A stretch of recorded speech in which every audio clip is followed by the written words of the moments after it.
yaitu ruang lingkup ekonomi internasional. Ekonomi internasional ini merupakan salah satu cabang dari ilmu ekonomi, sehingga permasalahan yang ada di dalamnya tidak jauh berbeda dengan penerapan ilmu ekonomi. Apa saja permasalahannya?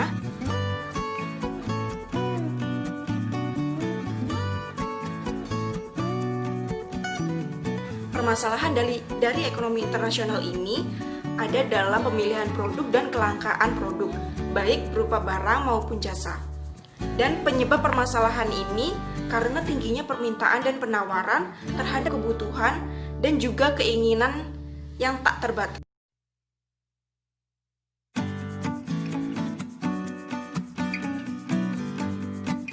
Selanjutnya ada hubungan ekonomi internasional. Ekonomi internasional ini terdiri dari pertukaran output yang berupa ekspor dan impor, keuangan atau moneter, dan pertukaran faktor produksi berupa tenaga kerja, kapital, teknologi, dan kewirausahaan.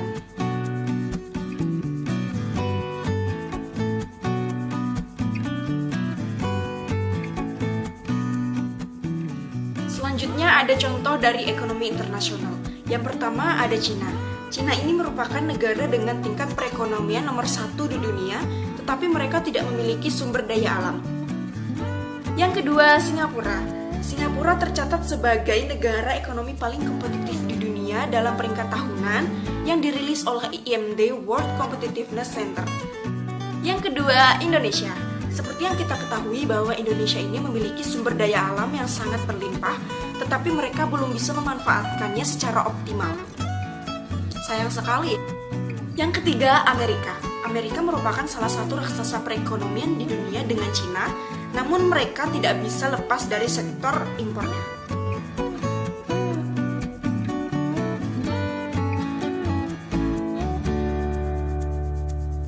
Ekonomi internasional ini muncul karena adanya ketergantungan antara negara-negara di dunia. Setiap negara harus memenuhi kebutuhan dalam negerinya. Dan ekonomi internasional ini didasari oleh perdagangan.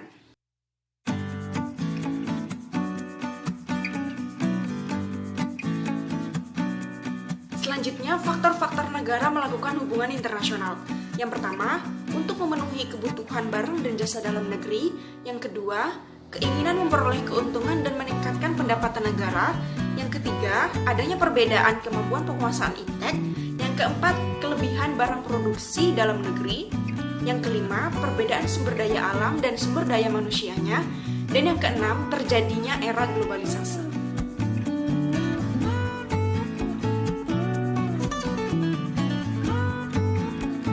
Selanjutnya ada dampak terjadinya ekonomi internasional.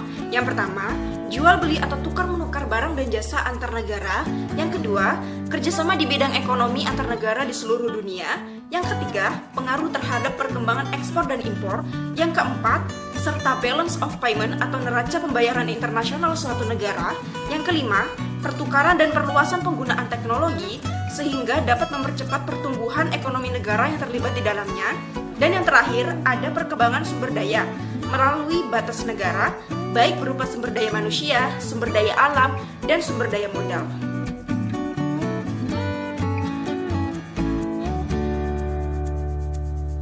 Selanjutnya, globalisasi yang membawa konsekuensi. Kondisi pasar terbuka dan banyaknya arus transfer uang yang semakin canggih berkat teknologi terkini dan munculnya perusahaan yang bersifat multinasional yang membawa dampak ketergantungan ekonomi suatu negara terhadap negara lain dan timbulnya persaingan yang semakin ketat antar negara dan juga perusahaan dalam usahanya dalam meningkatkan mutu produk, kinerja, keefektifan, dan efisien.